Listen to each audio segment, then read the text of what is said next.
Então, hoje a gente trouxe aqui o engenheiro Marco Aurélio Guimarães Moreira, engenheiro da Embraer, para falar um pouquinho para vocês. Ele é engenheiro eletricista, formado pela Universidade Federal de Minas Gerais, mestre em engenharia elétrica, também pela UFMG, e está em doutoramento pelo ITA, né, na área de sistemas e controle. Isso mesmo, Marco Aurélio? É isso mesmo. Uhum. E ele vai contar um pouquinho para a gente sobre a experiência dele com projetos na Embraer, para ajudar a gente aí nessa introdução à engenharia. É, professor Leandro? É isso aí. Então, é para dar uma visão melhor para vocês, assim, de como que é a vida de um engenheiro, né, durante um projeto aí na indústria. Vai lá, Marco Aurélio, seja bem-vindo, muito obrigado pelo convite. A palavra é sua. Beleza, Leandro, muito obrigado aí pelo convite para falar um pouquinho aqui sobre o projeto, né, de aviões aí, de aeronaves, na área também. Então, eu trouxe alguns slides aqui com algumas figurinhas. Acho que vai dar para ilustrar um pouquinho aqui como que é a vida aqui no projeto de aeronaves aqui, né. Tem alguns slides, vou compartilhar aqui com vocês. Só um minutinho.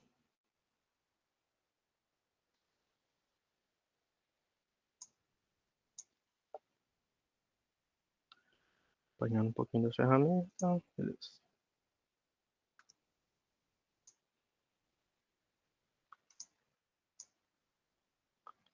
Aparece aí para vocês? Aparecendo.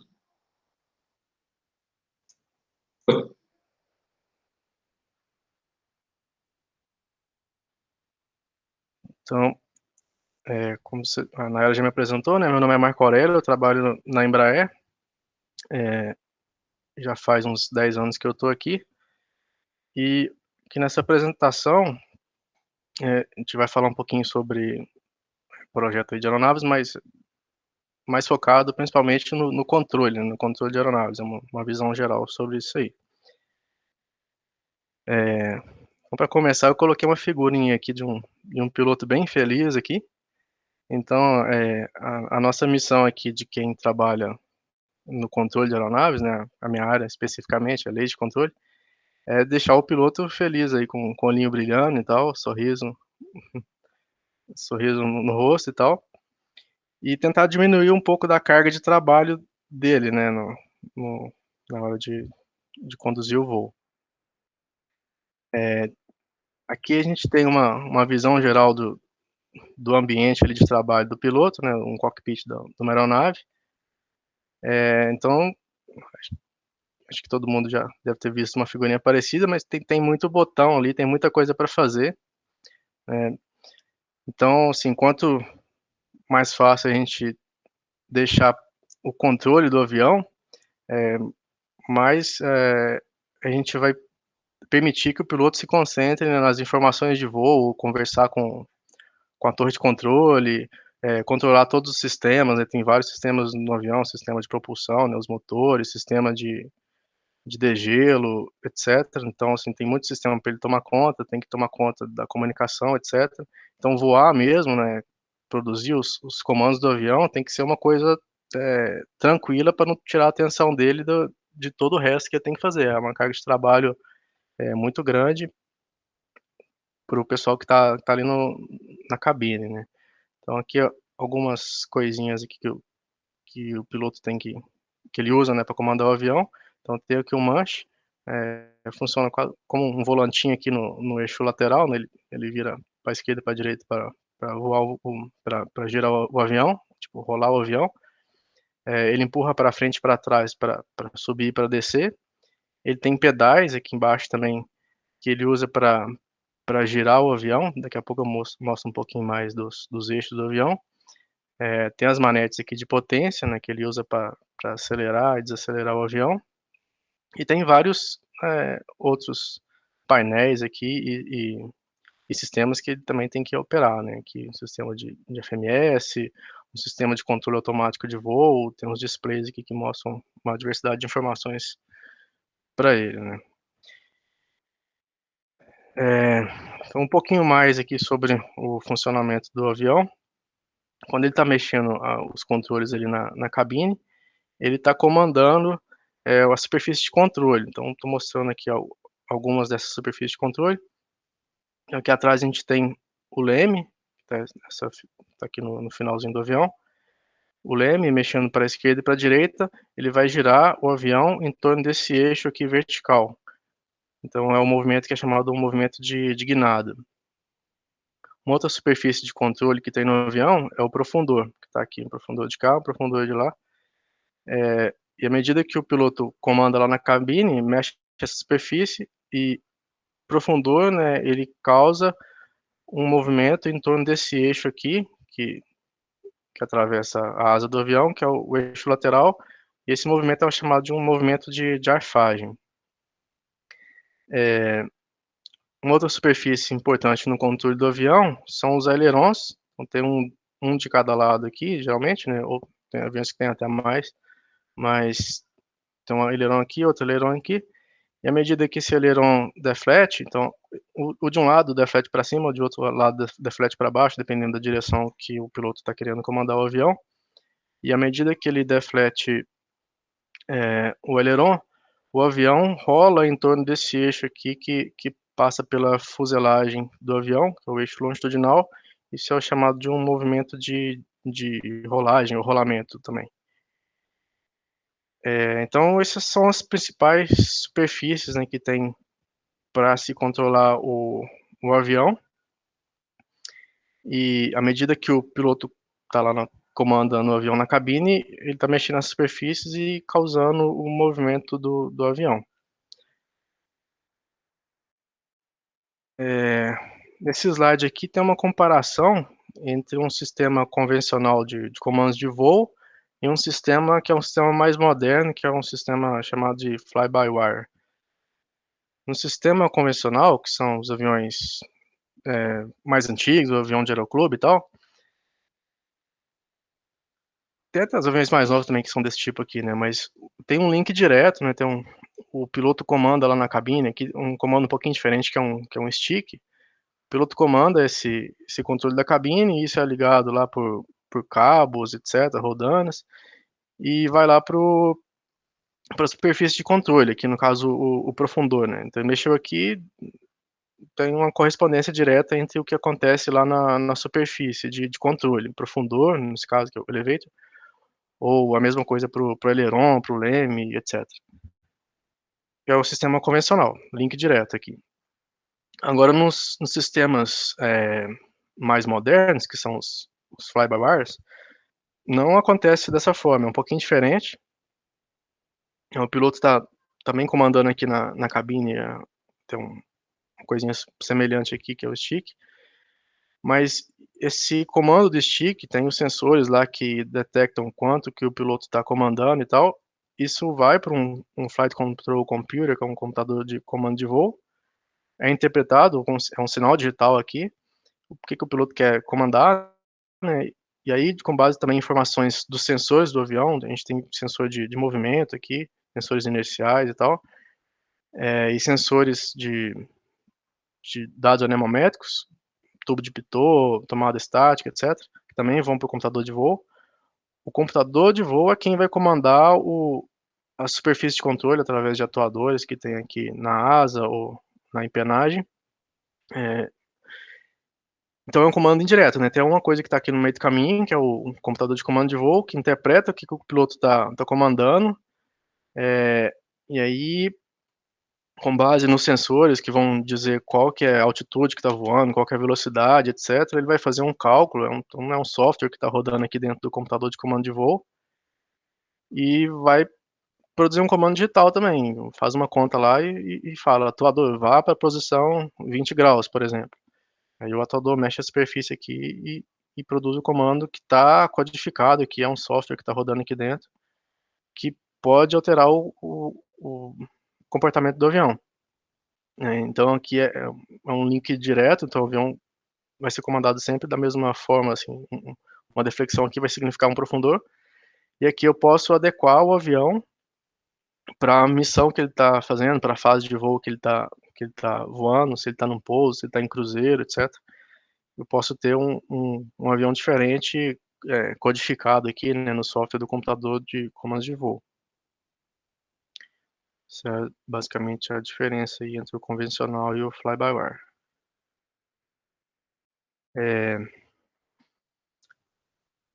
Aí beleza, esse computador de comando de voo tem várias coisas que ele vai ter que controlar, né? Aqui eu estou mostrando algumas dessas coisas aqui, né?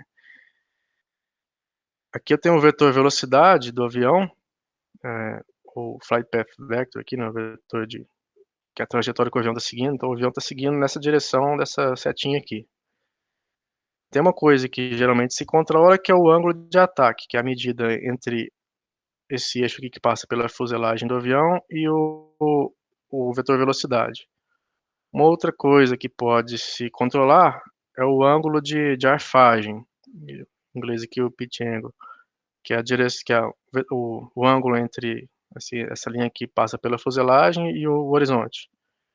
E outra coisa que pode se controlar também é o ângulo da trajetória, que é o ângulo do vetor velocidade com horizontal aqui, com horizonte. Então, assim, dependendo da fase de voo, do que está acontecendo lá da missão, eu vou querer controlar uma coisa ou outra. Tem outras coisas que eu posso querer controlar aqui também, né? A própria velocidade, altitude, etc. E isso é feito com os mesmos controles, né? O mesmo profundor que está aqui controlando, ou também combinado, né, com a ação do motor. Então, eu tenho lá dentro do avião que decidir o que controlar em cada hora, dependendo da fase de voo. É, então, assim, a gente que trabalha aqui com lei de controle, como dito lá no primeiro slide, a gente tem que deixar o piloto feliz, né, deixar o avião fácil para ele pilotar. Um formato um tipo de avião que é reconhecidamente fácil de pilotar é um avião que é do tipo um integrador, né?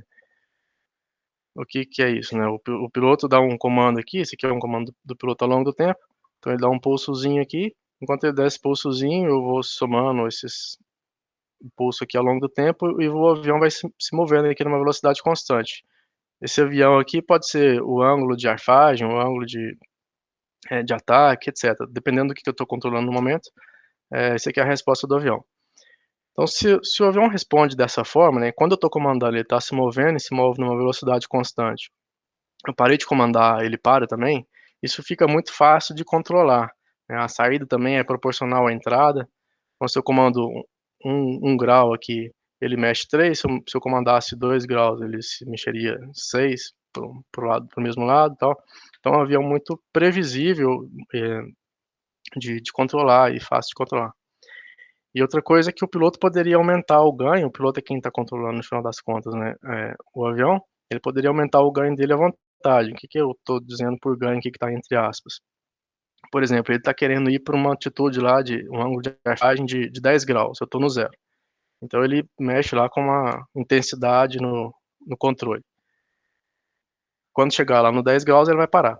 Se ele mexesse com uma intensidade dobrada, o avião continuaria sendo controlável, respondendo de forma similar, não ia causar oscilação, não ia causar nada. Então esse aqui seria um avião ideal, uma forma de resposta, né, de dinâmica do avião que seria bem fácil do piloto controlar. Então, pega o avião que responde de uma forma que é a natural do avião responder e tenta, assim, essa é uma das formas, né, de fazer, e tenta fazer o avião responder dessa forma, como se fosse um integrador. Essa expressão aí, pessoal. Deixa eu só fazer uma pergunta aqui no meio. E isso aí, se comparar assim com carro, porque eu nunca pilotei avião, né? Mas eu já andei de carro, era Uhum. como se eu apertasse o acelerador, né, numa intensidade, e ele começasse a acelerar e eu soltasse depois o acelerador e ele mantivesse a velocidade constante, poderia ser alguma coisa desse tipo. Fazendo uma comparação esdrúxula, assim, com o carro. É mais ou menos isso mesmo, né? Ele mantém onde você parou, né? A velocidade que você parou, por exemplo, né? Se você estiver controlando a velocidade, você está comandando lá, aumentando a velocidade, ele está acelerando, depois que você parou de comandar, ele ficaria naquela velocidade lá, né? Acho que Aí é o que você falou, né? Eu estou controlando a taxa que ele vai variar, né? Então tem tudo a ver aí com o que o pessoal está vendo aí de integração, derivada, né? Então, É, legal, show. e aí, assim, beleza, eu coloquei o avião na posição, na atitude, no ângulo que eu quero lá, eu posso soltar as mãos que ele vai ficar lá do jeito que eu deixei. Então, assim, também, uma vez que eu cheguei lá, ele ficou do jeito que eu quero que ele fique. Mas, assim, na prática, o avião não é como o avião ideal, né? Que eu estou supondo que o ideal fosse como integrador, mas suponhamos agora que o avião real ele se comporte como esse vermelhinho aqui. Ele tá, beleza, quietinho no zero aqui, o piloto deu um pulso de comando que é igual aquele pulso do slide anterior. Em vez dele seguir aquela rampa, ele segue, só que fica oscilando aqui em torno daquele comportamento ideal. É, Então, eu posso modificar a resposta do avião para que ele responda de uma forma mais apropriada, né? Então, em vez de colocar o profundor direto como um link lá do que o piloto está comandando, eu vou comandar o profundor, né, a superfície de controle lá, ainda, né, com base no que o piloto está comandando, mas eu vou ler também o que os sensores estão dizendo, né, se as acelerações estão muito altas, se as taxas estão muito altas, e vou mudando, modulando o profundor para que não ocorra esse tipo de aceleração, né. Então, a lei de controle, né, a malha fechada, a realimentação consegue reduzir as deficiências que o sistema puro, né, sem essa alimentação teria. Então, aqui um outro gráficozinho aqui de um profundor, que se o piloto comandasse assim e eu comandasse o profundor de uma forma aqui que tem uma certa dinâmica, eu conseguiria ter uma resposta que é uma resposta mais lisinha, sem ficar oscilando demais, né. Aqui tá um pouquinho de atraso também, mas daria para reduzir um pouquinho esse atraso. Então, assim, essa é mais ou menos o que a gente tenta fazer, né. Eh, o avião, puro, né, ele tem que atender a vários requisitos, né, requisito de performance, ele não pode gastar muito combustível, porque senão vai atrapalhar o meio ambiente, a passagem vai ficar cara, etcétera. E ele também tem que ser controlável. E essas 2 coisas nem sempre, andam para o mesmo lado. Então, às vezes o avião, eh, puro, ele não tem uma dinâmica tão ideal assim, né, para atingir os requisitos de performance, gasto de combustível, etcétera. Mas dá para a gente mudar um pouco a dinâmica do avião puro fazendo realimentações e fazendo cálculos com os sensores, com o que está disponível lá para calcular a posição da superfície de controle,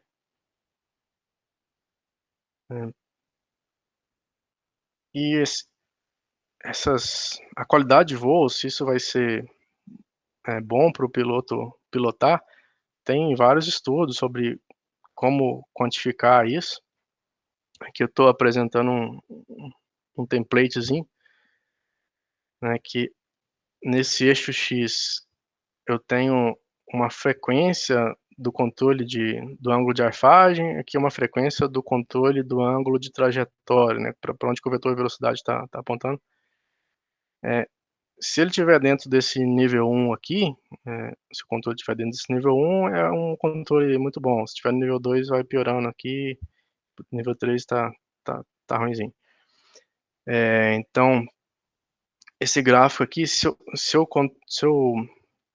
colocar o controle em teta e o controle em gama dentro dessa parte que está marcado como nível 1, grosso modo, né, significa que se o piloto colocar lá na entrada do controle dele, do manche, até essa frequência aqui, por exemplo, de 2 radianos por segundo, colocar um seno lá nessa frequência, o avião vai responder aproximadamente como um integrador no controle de teta. E de forma similar aqui para o controle de teta, que é o ângulo de airfagem, né? E de forma similar aqui para o controle de gama, que é o ângulo de trajetória. Se eu colocar uma senoide, né, uma onda oscilatória lá, com uma frequência de até 1 radianos por segundo, ele vai responder como um integrador no controle de gama. Então ele não, mas assim, essas variáveis, ângulo de airfagem, ângulo de trajetória, ângulo de ataque, cada um tem a sua dinâmica própria. Então ele não pode ser ao mesmo tempo um integrador para cá e um integrador para lá, porque essas coisas cada uma estão amarradas lá pela física do avião. Mas assim, se você tiver nessa região aqui, ele vai ter uma qualidade de voo predita aqui, né, de boa qualidade. Então, assim, isso é usado na etapa de design de projeto. A gente tenta colocar o avião, as bolinhas aqui dentro. Tem vários, esse aqui é um só exemplo, né, de uma medida de qualidade de voo. Tem vários outros. A gente tenta, no design, colocar o avião no que é predito como uma qualidade de voo boa. Depois a gente vai para a prática lá. E aí tem os questionários que são aplicados lá para o piloto, ele responde lá, tem uma escala aqui que é a famosa de Cooper-Harper, que o piloto vai dar a notinha dele lá, 1, 2, 3, 4, etc. Então, dependendo do que ele estiver fazendo, se é um pouso, etc., ele vai classificar lá qual que foi a dificuldade dele de fazer aquela tarefa, né? Aí ele responde, é controlável? Se não for controlável, já vem aqui a notinha 10. Beleza, é controlável, mas a qualidade é adequada com uma carga de trabalho tolerável? Se não for, vai cair uma dessas notinhas aqui, né? Beleza, é adequado ainda. É adequado sem nenhuma melhoria? Se não for, vai cair em alguma dessas notas. Se for adequado, muito bom aqui, vai cair numa dessas notinhas aqui, 1, 2 ou 3. Eu não vou entrar tanto em detalhe em cada um dessas decisões aqui, mas esse aqui é um questionário que é aplicado em simulador de voo, então você faz todas as simulações e tenta colocar o avião nível excelente lá para o piloto voar. Mas depois você vai lá na prática e pergunta para ele, tá bom mesmo? Então é uma confirmação ou não, né, do que foi feito lá no projeto.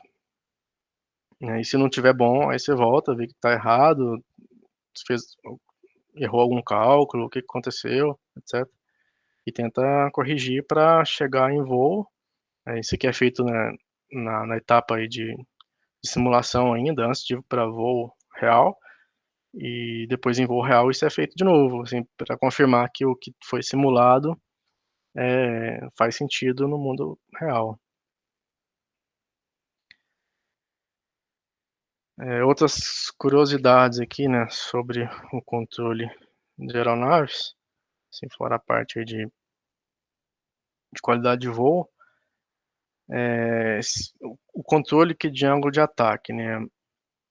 Então, recapitulando aqui, o que significa esse ângulo de ataque? Tem o ângulo essa linha aqui que está ligada à fuselagem do avião, e tem o eixo aerodinâmico aqui, que é para onde que o avião está indo. Esse ângulo vermelhinho aqui, esse alfa, é o ângulo de ataque, é o ângulo entre o vetor velocidade, né, e a fuselagem do avião, ou medida aqui na asa também. À medida que esse ângulo de ataque vai aumentando, eu vou produzindo cada vez mais força, aqui que é o lift, que é a força de sustentação, na direção para cima aqui, né, que é a força que compensa o peso do avião. O peso está puxando para baixo, essa força está puxando o avião para cima. E quanto maior esse ângulo de ataque, maior essa força que vai puxar o avião para cima. Até um certo ponto em que isso não é mais verdade. Chega uma não linearidade aqui e o avião perde sustentação. E aí ele tem a tendência de cair, porque a sustentação não mais compensa o peso, e às vezes essa queda aqui pode ser bem abrupta. Se o aerofólio, se a asa, né, tá limpa, não tem gelo nem nada, você consegue aumentar o ângulo de ataque até um valor bem alto aqui. Se o aerofólio está com gelo, o avião também tem que operar em condições de gelo, né? Alguns têm que operar. Então a asa fica toda cheia de gelo aqui, tem o sistema de degelo e tal, mas não consegue retirar totalmente o gelo. Então você perde a performance da asa, então não consegue voar num ângulo de ataque tão alto. Antes de chegar naquele valor tão alto, já acontece o stall. Uma das funções das leis de controle é evitar também que o avião chegue nessa condição de ângulo de ataque muito elevado, em que pode acontecer o stall e o avião perder o controle, o piloto não consegue controlar adequadamente o avião. Isso é especialmente perigoso próximo do solo, porque se ele estola perto do solo, ele tende a cair, fica descontrolado ali e não tem muita altura, né, para o piloto fazer alguma manobra e recuperar, então pode ir direto para o chão mesmo. Uma das leis de controle, né, uma das coisas que se controla é o ângulo de ataque para evitar justamente esse tipo de coisa. Essa lei de controle de ângulo de ataque é chamada de proteção, é uma das leis, né, que constituem a proteção de envelope do avião. Então, o envelope é onde que o avião consegue voar com saúde, digamos assim, dentro do envelope de ângulo de ataque, de velocidade, de outras coisas, e a gente tenta não deixar o avião sair desse envelope, que se ele sair desse envelope onde ele foi projetado, e se conhece bem que ele funciona bem, ele pode ter um comportamento que não é adequado.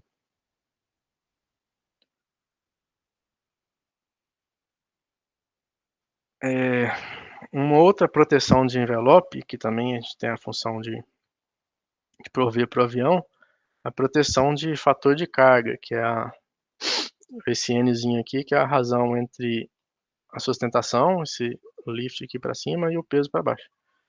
Então, é, a asa está produzindo força para cima e o peso está puxando o avião para baixo.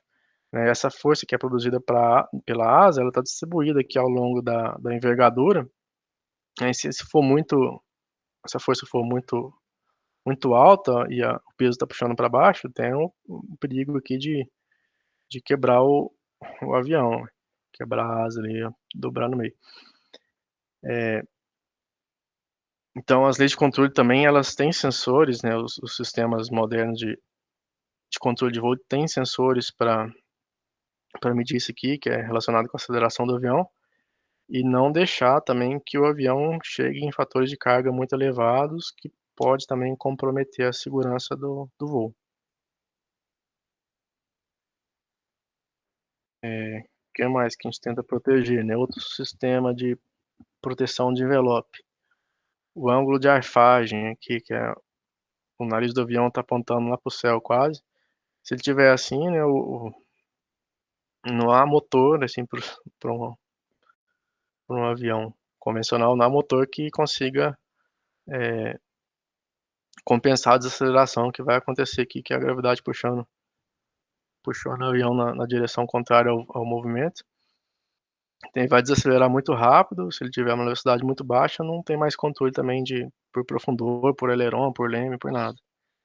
Por outro lado, se ele tiver embicado aqui para baixo, um ângulo de arfagem muito negativo, vai ter muita aceleração e também pode extrapolar os limites para os quais o avião foi projetado. Alta velocidade, baixa velocidade. O avião também ele é projetado para chegar até uma determinada velocidade. Se ele estiver dentro dessa velocidade máxima, velocidade mínima aqui, tá tudo bem. Isso pode variar um pouco com a altitude também. Se ele ultrapassou essa velocidade que está dentro do envelope operacional, ele pode ir até uma certa velocidade aqui que o avião ainda foi projetado para aguentar ainda. Depois disso aqui, aí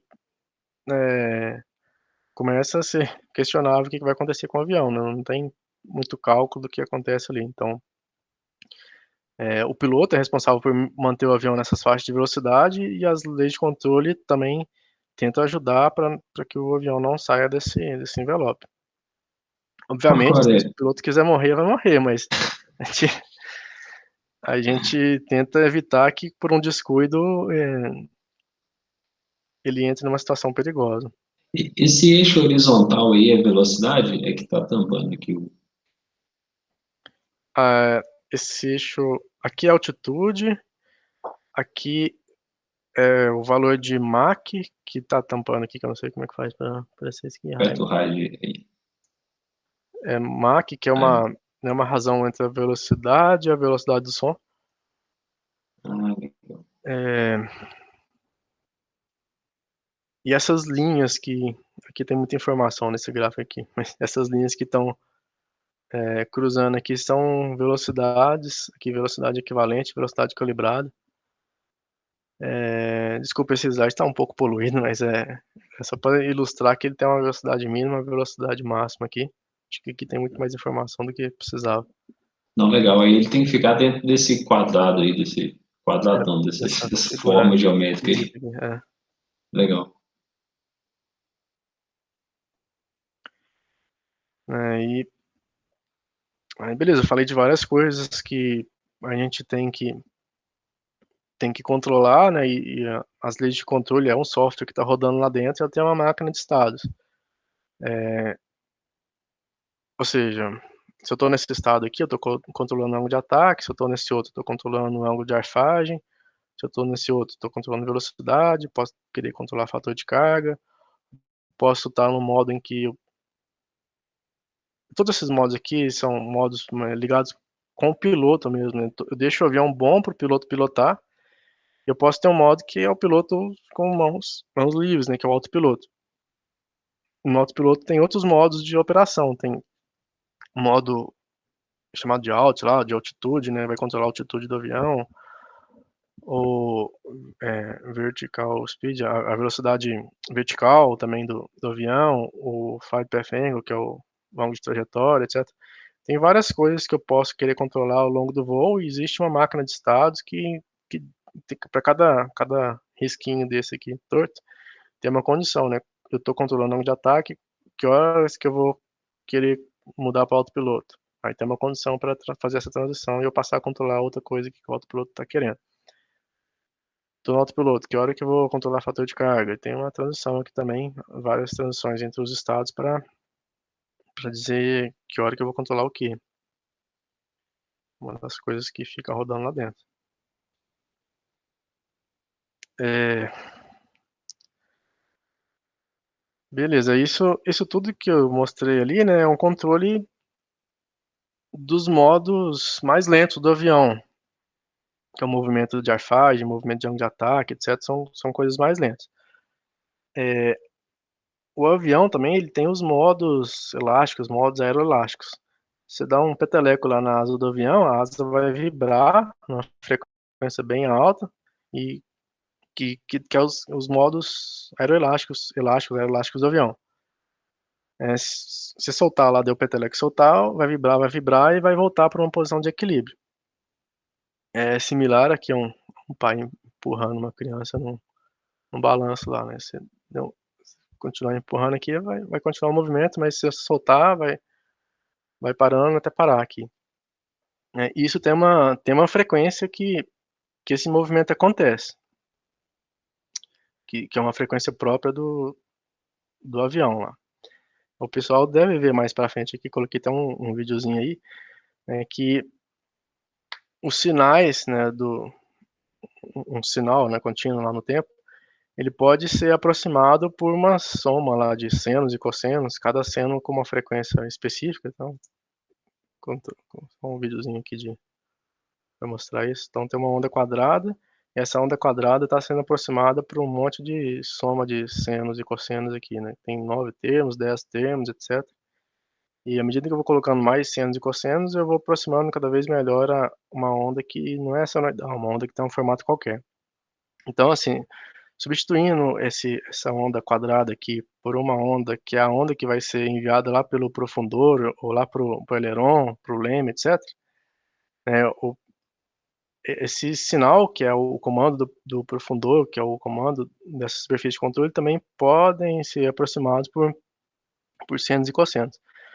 Se eu comandar o avião na frequência, que é a frequência de vibração dos modos elásticos aqui, eu posso ir na direção do movimento. Aqui, se eu ficar empurrando a criança contra o movimento, ela tem uma tendência de parar o movimento dela. Agora, se eu empurrar ela no mesmo sentido que ela está movimentando, eu vou amplificando esse movimento. Então, aqui poderia acontecer a mesma coisa se eu ficasse comandando na frequência desses modos aeroelásticos do avião. Eu posso realimentar esses modos e aumentar cada vez mais a amplitude desse movimento aqui. Então, assim, o comando que vai para a superfície de controle, a gente tenta tirar, né, as componentes que estão na frequência desses modos próprios de oscilação da estrutura aqui do avião, né? Tem modos de oscilação da fuselagem, da asa, etc. Então, além de controlar o movimento do avião, a gente tenta não interferir com esses modos oscilatórios da estrutura do avião para não causar nenhum efeito de segurança também. Então, o comando que é enviado para as superfícies, ele é filtrado para tentar tirar as frequências, né, os senos e cossenos que estão nessas frequências dos modos de oscilação do avião.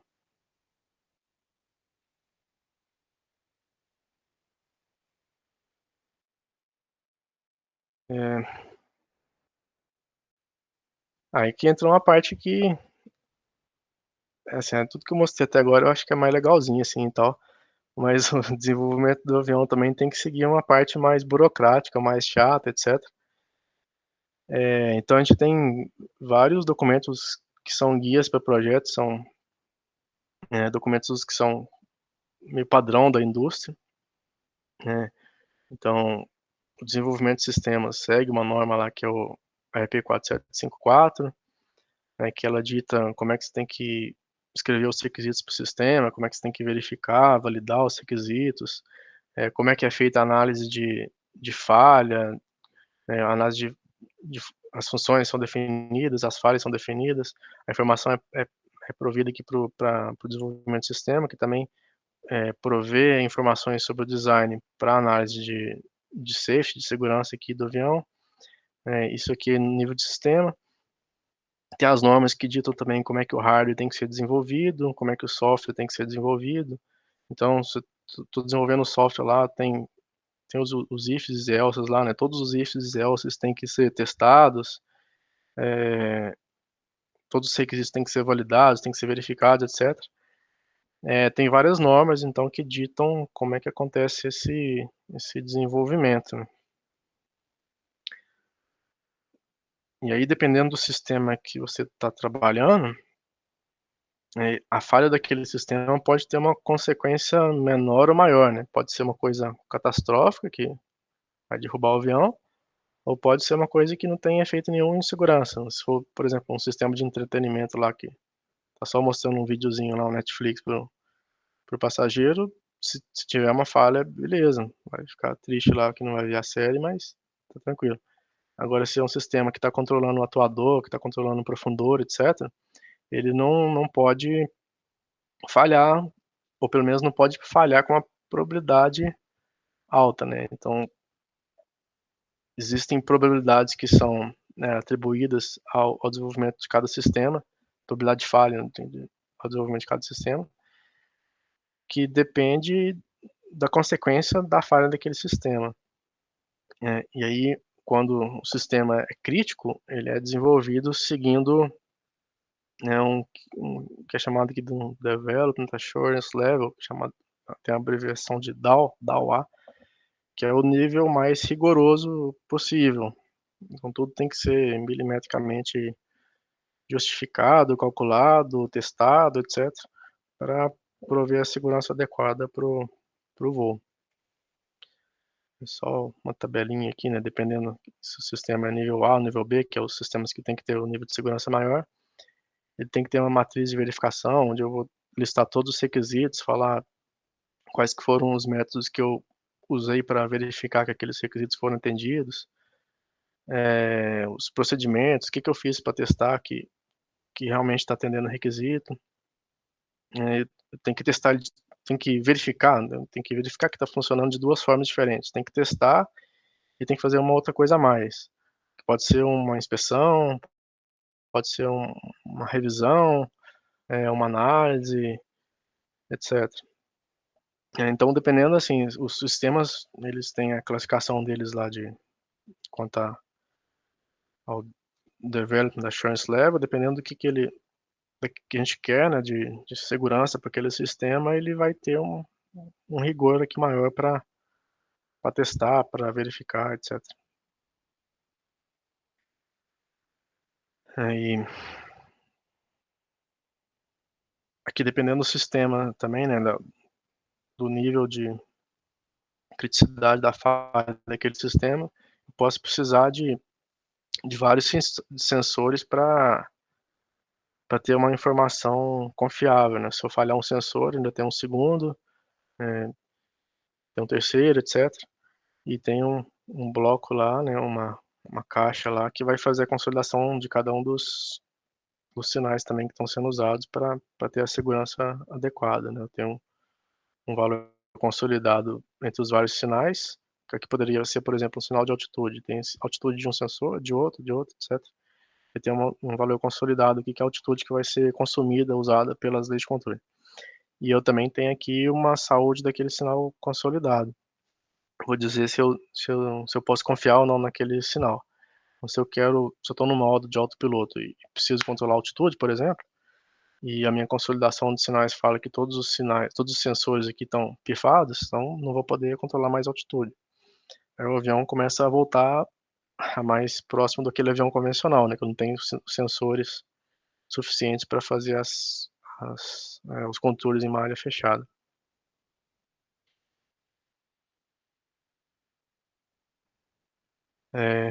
Aqui alguns outros problemas de controle. A gente tem lei específica para pouso. O pouso envolve, né, se aproximar da pista com uma velocidade constante, com um ângulo de trajetória constante, etc.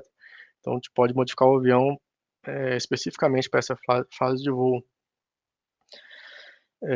Se eu estou trabalhando com reabastecimento em voo, não sei se vocês já chegaram a ver, mas tem vídeos aí, vocês podem procurar depois, de um avião reabastecendo outro avião em voo.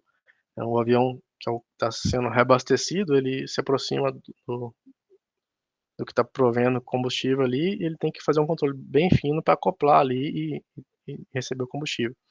A lei de controle que tem que atuar nessa hora tem que ter uma resposta diferente do que é o convencional para as outras fases de voo. Se eu estou fazendo lançamento de carga, aviões cargueiros têm essa particularidade. Então, às vezes a carga é muito pesada, né? O peso que está saindo do avião é significativo em relação ao peso do próprio avião. Então, tem uma perturbação grande que acontece ali naquela hora, tem que haver alguma compensação especial também para isso. Autopiloto, acho que cheguei a comentar um pouquinho ao longo da apresentação. E tem até o pouso totalmente automático, né? Alguns aviões têm sistemas para o piloto não precisa de colocar a mão, o avião pousa sozinho ali na pista. E por fim, coloquei aqui algumas dicas, né, para quem quiser entrar nessa área de controle de aeronaves. A primeira delas é a de atenção aos cursos de cálculo, equações diferenciais, física, controle, né, análise e controle de sistemas, controle digital, programação de controle de computadores. Aqui eu coloquei um também que nem sempre é muito mencionado, mas o inglês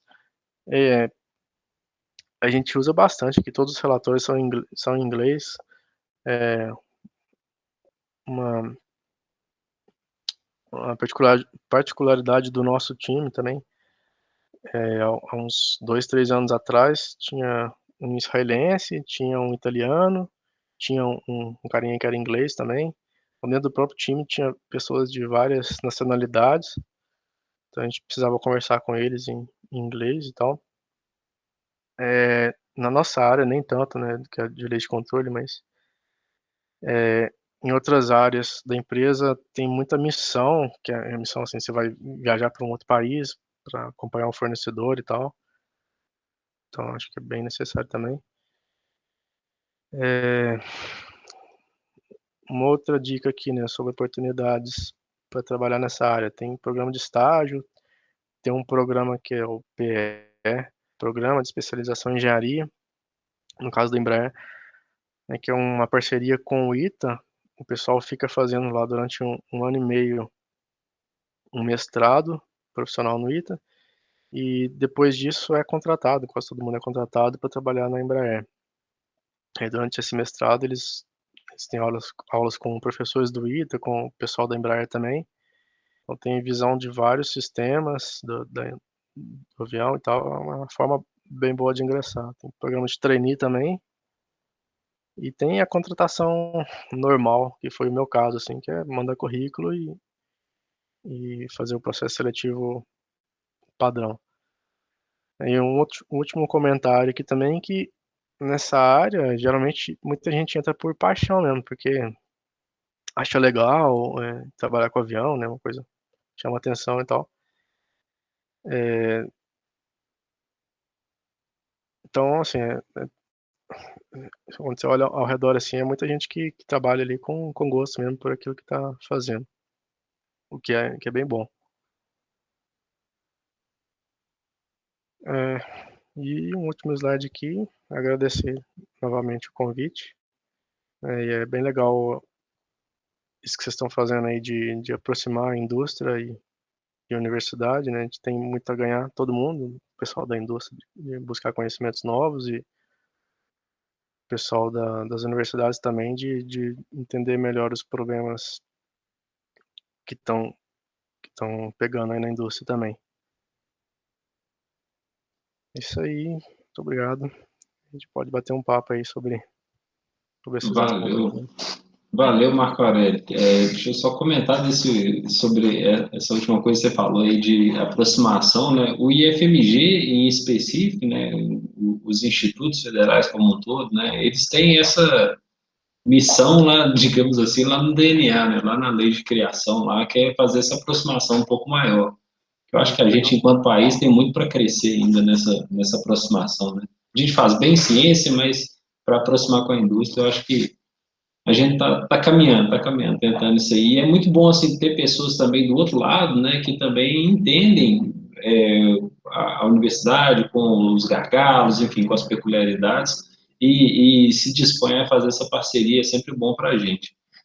Vou aproveitar e falar que a gente também tem ações de parceria, assim, junto com o Polo de Inovação. Então, se tiver alguma demanda para desenvolver projeto e está precisando de corpo técnico para desenvolver, a gente faz junto com o Polo de Inovação, Polo Embrapi, com o apoio do governo também e tudo. E a gente está tentando estreitar esses laços aí, que é sempre muito bom. E bom para os estudantes também, né? Que tem uma materialidade aqui, enquanto você foi falando, foi dando mais materialidade para aquilo tudo que a gente vê durante o curso, né? Legal, né?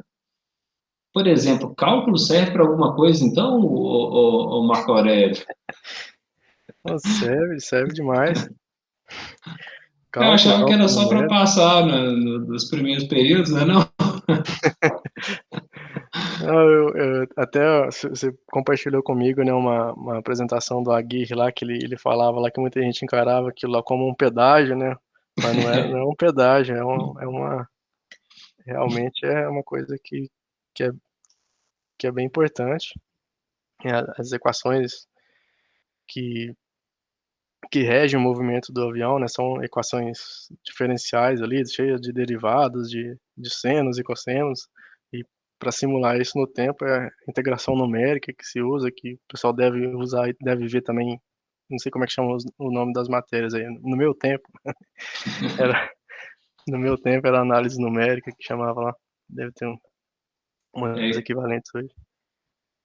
aqui é cálculo numérico, mas é a mesma coisa. Só o Marco Aurélio falando, eu só fui identificando, falei, tá vendo? Eu não tá falando mentira, é cálculo, mecânica dos fluidos, vai aparecendo um monte de coisa aí, falei, isso aí, tá vendo? Falei que era importante.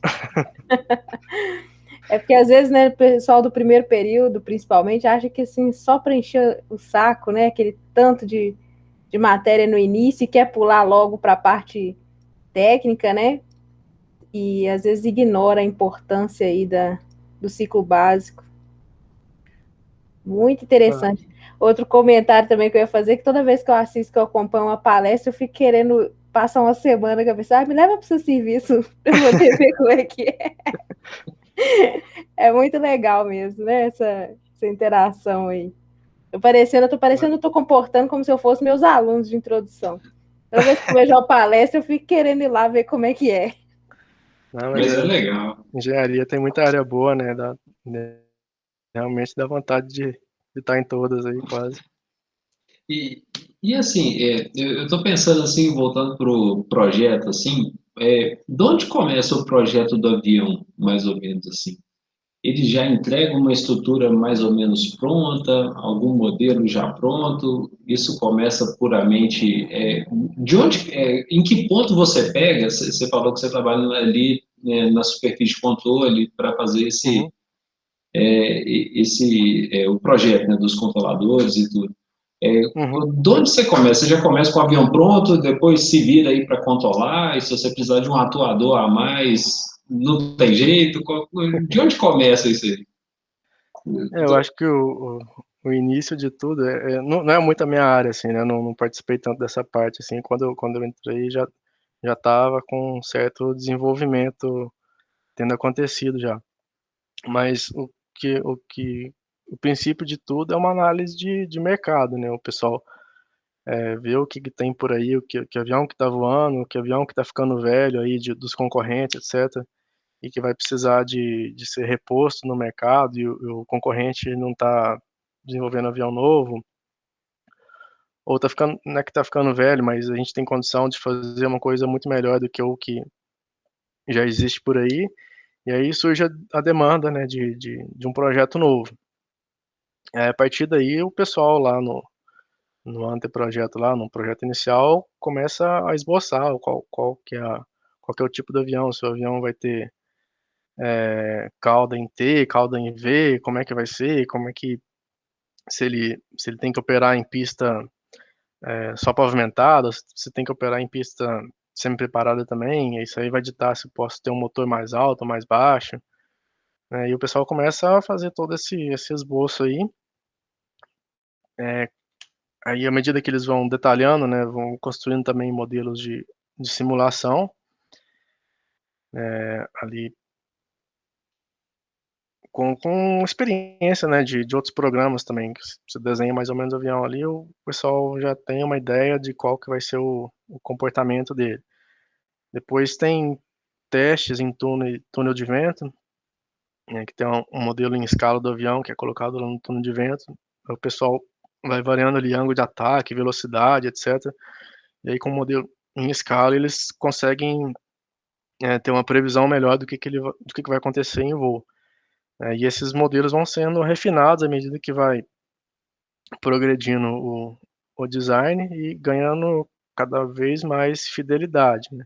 Aí só Mas até então, sem controle nenhum, né? Só o modelo ali da física do avião, da da planta pura, assim, aerodinâmica, né. etc.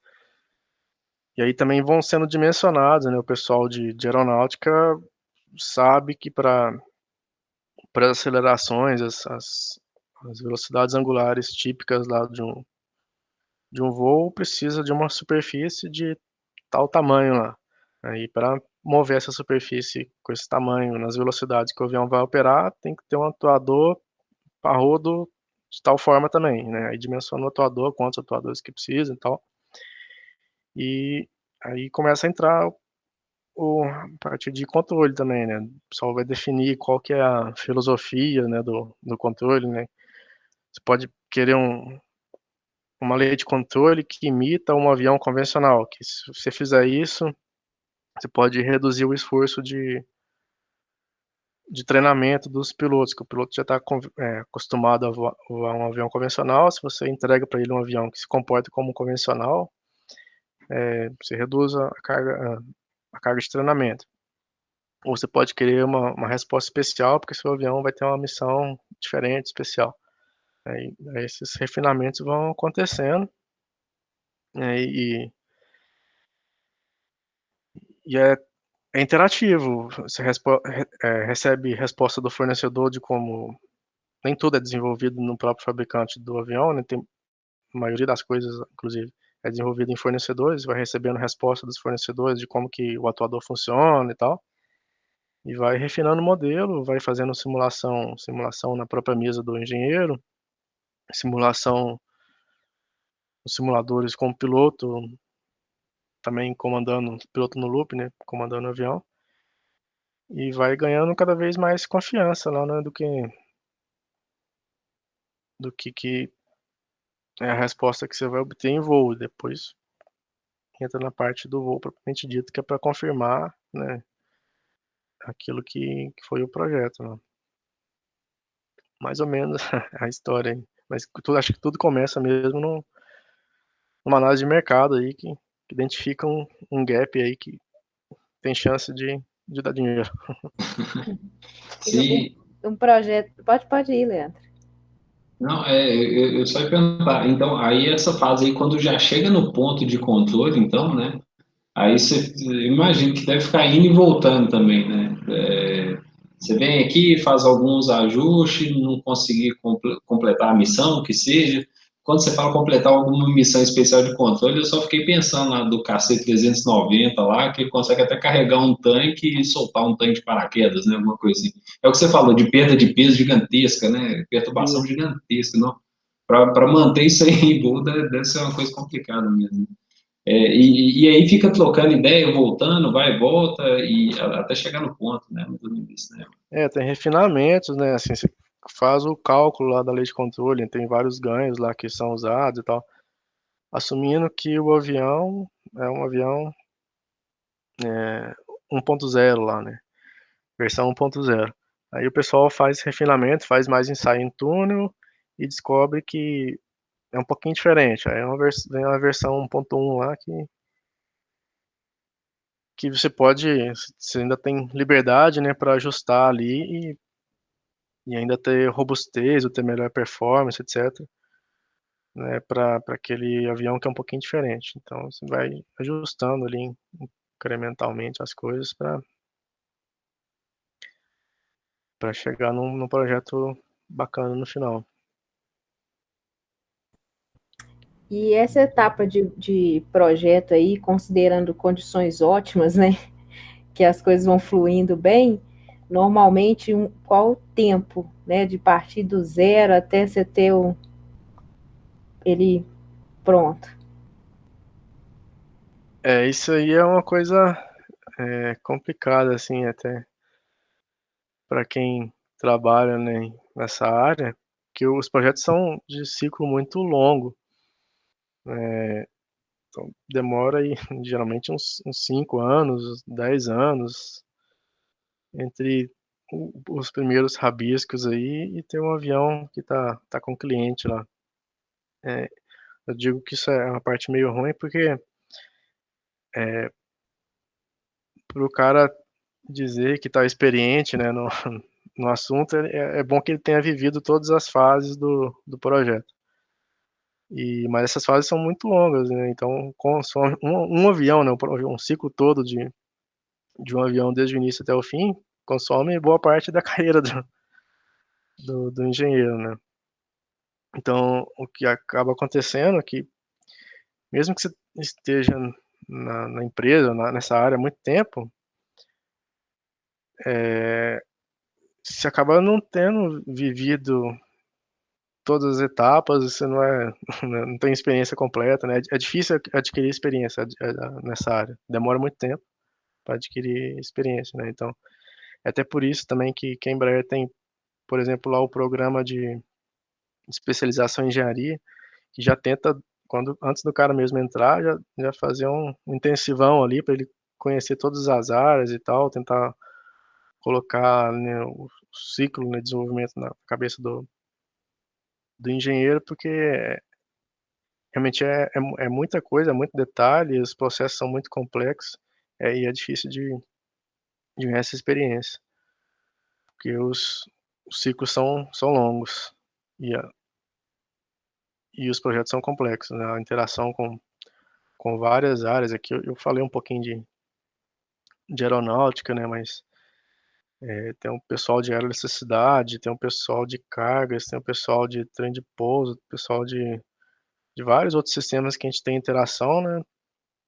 E a gente tem que, mais ou menos, né, ter uma noção do que acontece em cada um desses sistemas, sistema de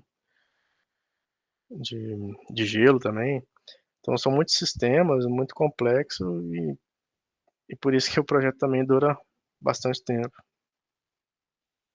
Qual mais ou menos assim, pelo menos no seu time, a quantidade de engenheiros envolvidos, mais ou menos assim, claro que não precisa ser um número muito preciso, no seu time e algumas outras equipes que você souber aí, que você conseguir estimar, né, mais ou menos. Imagino que seja muita gente.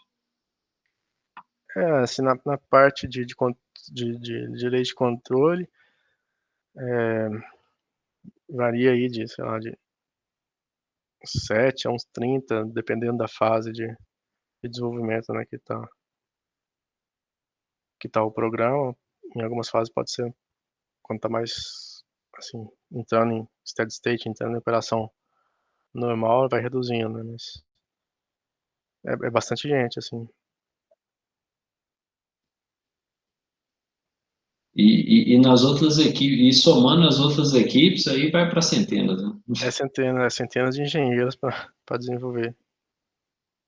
Não, legal. Não só engenheiros, né, mas Sim. muitos pilotos, pessoal de desenvolvimento de software, pessoal que cuida dos laboratórios de integração, de ensaios, engenheiros de ensaio em voo, pessoal que cuida dos ensaios. É um time muito grande mesmo. Assim. Essa figurinha aqui também acho que poderia significar um trabalho em equipe. É muita gente se apoiando para que o projeto dê certo no final. E imagino que a comunicação entre todas essas equipes deve ser muito bem organizada, né, Marco? Porque senão vira bagunça também, né? Uma decisão que você tomou, e depois você mudou a decisão, mas você já tinha falado com a outra equipe, como é que faz e vai. É, isso é muito. A comunicação realmente é uma parte muito difícil no projeto de avião. É o que parece óbvio, você tem que dizer também, tem que deixar explícito o que você quer, porque o que é óbvio para você pode não ser para outro time e tal. E é também por isso que a gente tem processos que tentam deixar a coisa muito bem sistematizada, né? Eu acho que tem comunicação de todas as formas, tem comunicação por apresentação, tem comunicação que você conversa por chat, liga, WhatsApp, etc. Mas assim, a comunicação que é a mais formal, né, que diz como as coisas têm que ser feitas, né, são pelos documentos mesmo e principalmente por requisito, né? Então, se quer, por exemplo, lá que o avião tenha a capacidade de operar numa pista com tal comprimento. Aí você tem que escrever isso lá explicitamente, que o avião tem que ser capaz de operar numa pista de tal comprimento, num dia de temperatura de tal forma, etc. E isso é um requisito de mais alto nível, né? E todos os sistemas que estão contribuindo para que aquilo ali aconteça têm seus próprios requisitos ligados naquilo ali. Então, um exemplo de um requisito lá de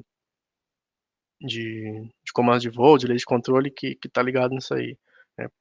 Para que o avião consiga operar numa pista desse tamanho, se tiver um problema lá na decolagem, ele tem que conseguir abortar a decolagem e parar dentro da pista ainda. E para parar dentro da pista, ele abre uma superfície que tem em cima da asa lá, que são os spoilers, para ajudar na frenagem do avião. Então vai ter um requisito lá dizendo, o spoiler tem que abrir com 2 graus por segundo. Por que tem que abrir com 2 graus por segundo? Porque eu tenho que conseguir operar numa pista com tal comprimento. Então essa comunicação, que é a comunicação do que o avião tem que fazer, a mais efetiva é a que é escrita por meio de requisitos, né? E se eu escrevo isso por meio de requisitos, eu tenho todo um processo para garantir que aquele requisito vai ser validado, ou seja, que aquilo que eu estou pedindo de fato faz sentido e que se eu estou pedindo uma coisa que faz sentido, depois eu vou testar e verificar se de fato o avião está cumprindo aquele requisito, né? Se está funcionando de acordo. Então, assim, acho que essa é a minha visão, assim, do que é a comunicação e a parte mais importante, assim, da comunicação num projeto de complexidade dessa magnitude, assim. Imagino que seja assim para avião e deve ser assim também para outros sistemas que são críticos, sei lá, sistemas médicos, não conheço, mas a parte de desenvolvimento por requisito, né, que deixa a coisa bem sistematizada ali, o que o sistema tem que fazer e depois garante que aquilo que você falou que ele tem que fazer, ele realmente está fazendo, é o que minimiza, né, a possibilidade de desentendimentos aí, de comunicação errada, né? Não, e eu fiquei imaginando aqui, né, o cara que vai estabelecer os requisitos, lá no início, né, o cara levantou uma demanda e estabeleceu os requisitos, assim, ele tem que saber muito bem, estabelecer, né, esses requisitos muito bem, né, muito detalhadamente, né, porque, igual você falou, coisa que a gente não pensa a priori, né, mas o comprimento da pista, quais aeroportos eles vão poder atuar, muda tudo no avião, né? Muda tudo para você, muda tudo pro pessoal da aerodinâmica, sei lá como é que chama. Exatamente. E quando um fica brigando com o outro, né, é uma coisa que não está muito bem definida, né? Então, isso aí pode. é, eu trabalhei um pouco com isso, só que era em processos industriais, né? Aí, Uhum. processos industriais tinha uma margem de manobra maior, né? Agora, o avião, eu tô pensando, você tem ali um volume finito ali, né, voando, né, que não tem como você expandir, fazer um puxadinho a mais, né? Muita É coisa que a gente difícil. faz na indústria, né, a gente coloca um puxadinho, passa ali, passa o cabo por outra via, dá tudo certo. No avião não tem isso, né? É mais difícil de fazer essas puxadinhas aí, né?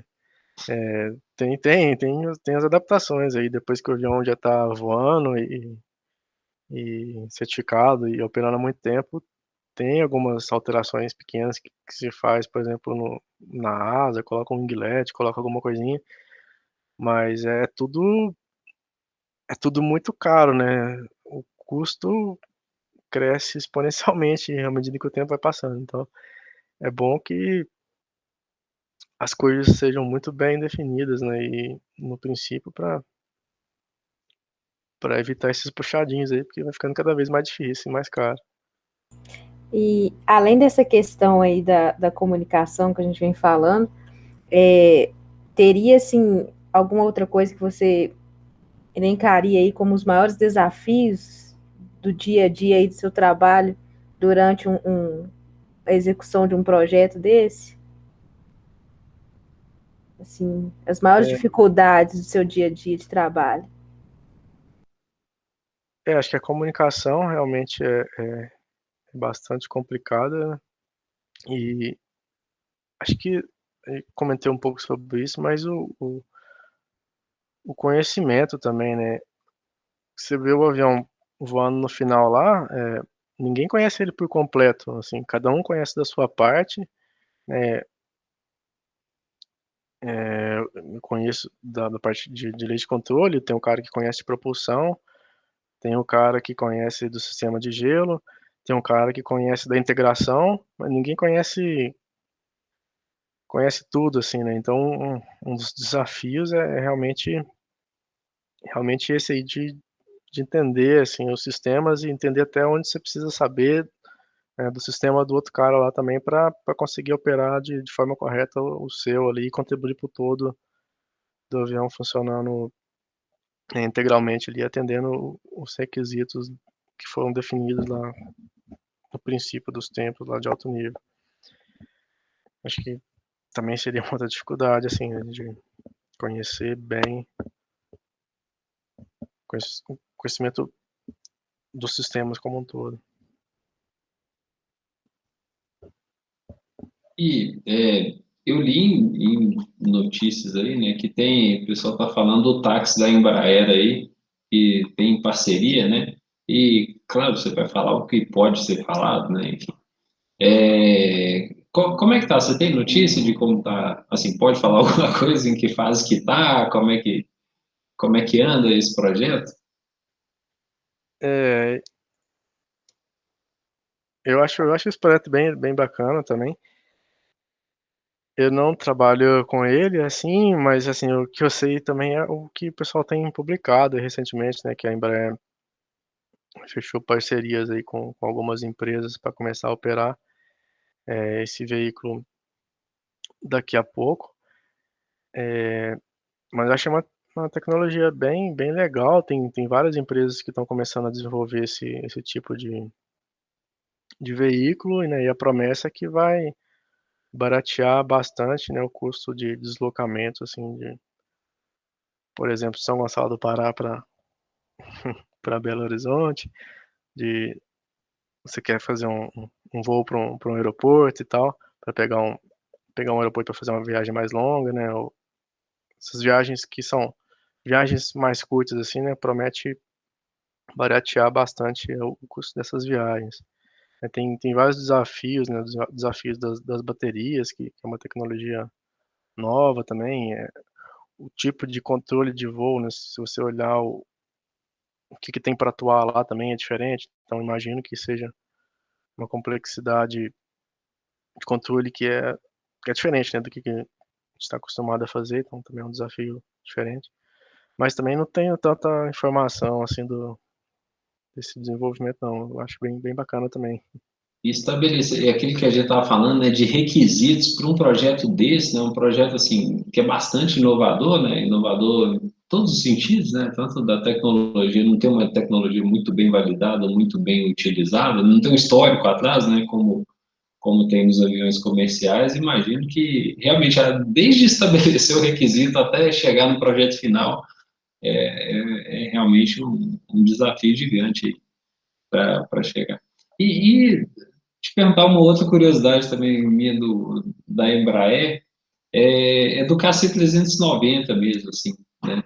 É, o controle de um KC-390 é muito diferente de um 195, é 195, né? É 195 que é aqueles aviões da Azul, comercial, né? Eu tô querendo colocar assim, né? Para o que você faz, porque a Embraer faz tanto avião militar, né, Uhum. como avião comercial, né? Um avião comercial para dar conforto ali para o passageiro, e um avião Uhum. militar que, sei lá, tem um Super Tucano aí, né? Que faz manobras, um outro que carrega uma carga extraordinária. É, como que é isso, assim? Como que esses diferentes projetos aí chegam na sua mão? Como que lida com eles? São muito diferentes uns dos outros? Dá para aproveitar um pouquinho de um e de outro? É, comparando assim o 195 da primeira geração, né, que tinha dos jets lá e os atuais, né, na primeira geração só uma parte do controle lá que era fly-by-wire, a outra parte era convencional, né? Os aviões mais recentes, inclusive da família dos jets, ele é completamente fly-by-wire em todas as superfícies ali. Mas mais especificamente comparando civil e militar, né, os aviões mais modernos dos civis e os mais modernos, aí, o KC, por exemplo, militar, para o voo do dia a dia, eu acho que as coisas são meio semelhantes, assim, né? Pelo menos a filosofia, né, do que o avião tem que fazer é semelhante.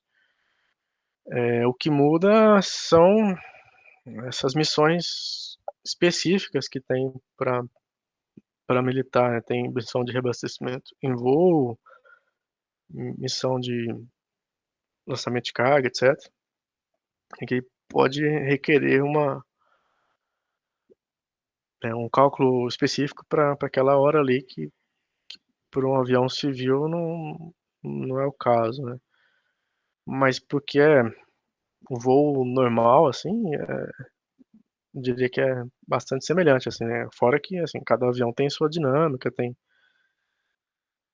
sua resposta lá natural que você tem que compensar e de uma forma diferente, mas em geral a filosofia que se usa para um é aproximadamente aplicável para outro também, independente de ser civil ou militar. É,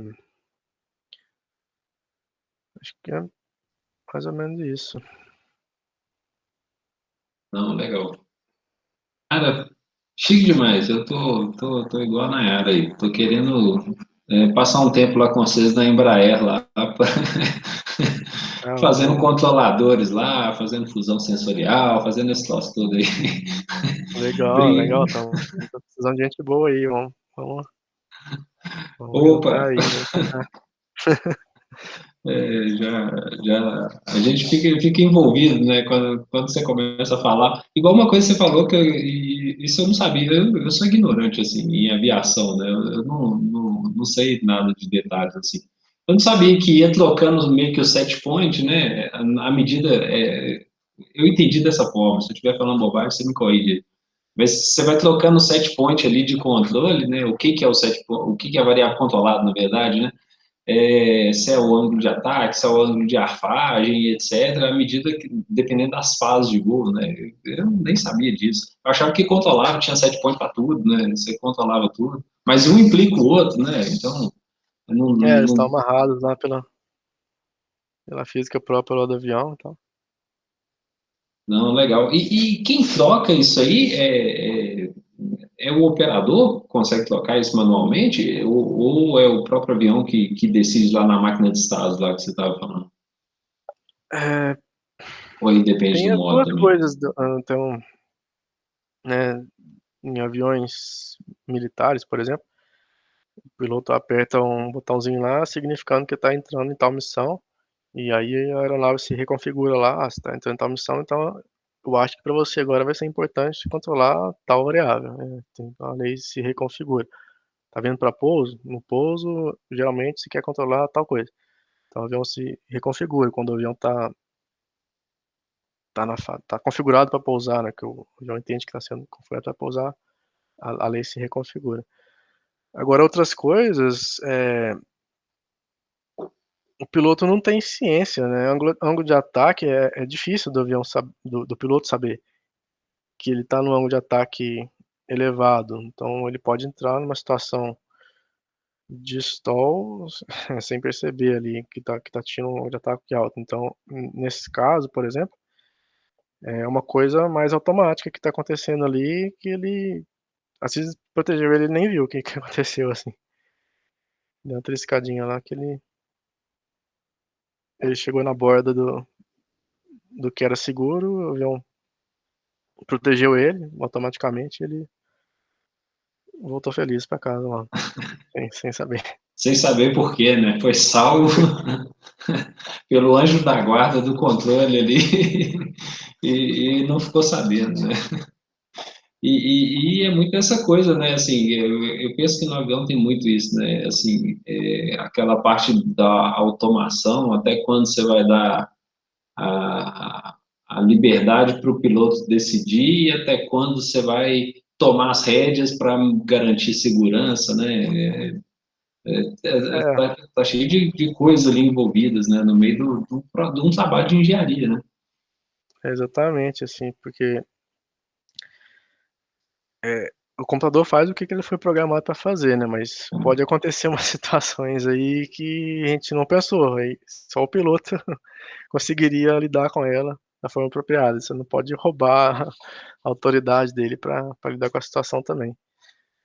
É, As aeronaves têm um botãozinho assim, manual, tudo tem, manual, sei lá, tem.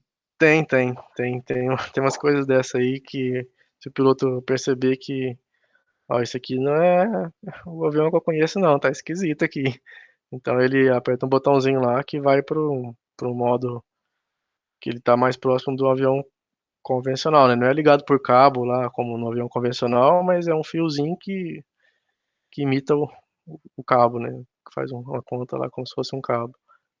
Que é, assim, é o mais simples possível, né, que se pode fazer. Então não tô confiando em mais nenhum sensor, tô só pegando o que o piloto tá pedindo para fazer aqui e mandando direto para a superfície. Então tem isso também. É uma proteção aí. Geralmente tem. Não, legal demais. Bom, obrigado. Nayara, você tem mais alguma questão? Quer levantar aí para o Marco Aurélio? Eu já Não, estou só bastante achei, satisfeito com essa que conversa. aula.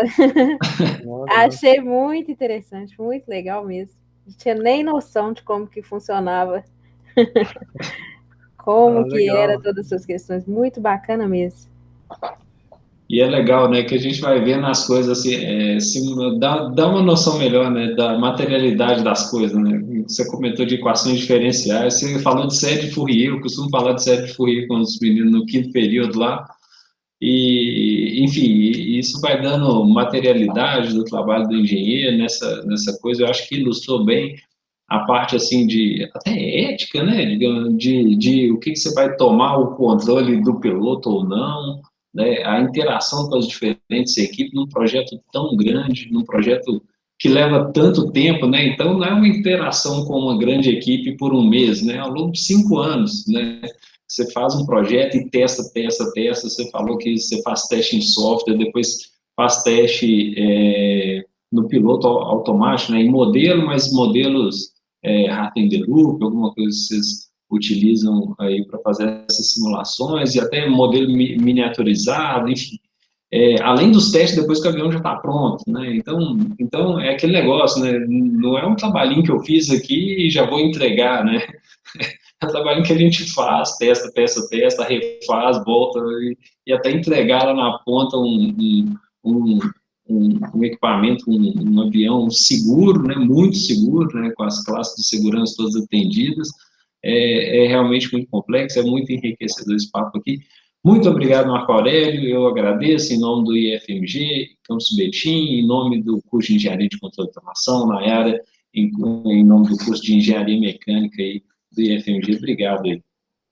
Eu que agradeço também a oportunidade aí, espero que os alunos também entendam um pouquinho aí do que acontece aí por trás aí do projeto do avião e que gostem também do que foi falado aqui, acho que foi bem proveitoso aí também. Muito obrigado a Chique, vocês também. chique demais, muito obrigado. Aliás, eu tenho uma última pergunta aqui. Quanto que você ganha? Mentira, mentira! Deixa para a próxima essa. Deixa os meninos se inscrever lá para Não, saber. coloquei lá no slide lá que o negócio é por paixão, então Ah, é? É por paixão. Já dá uma boa dica, hein? Isso já dá uma boa dica. eu não queria falar isso não, mas já que você perguntou, Beleza, Marco Aurélio, deixar mais obrigado. implícito aí, mas tá bom. Tem que ter muita paixão, né? Tô brincando. Então tá certo. Valeu, muito obrigado. Boa noite. Boa noite para você que assiste também. Boa noite. Boa noite, pessoal. Obrigado, Valeu, valeu. boa noite, tchau, Tchau. Valeu. tchau.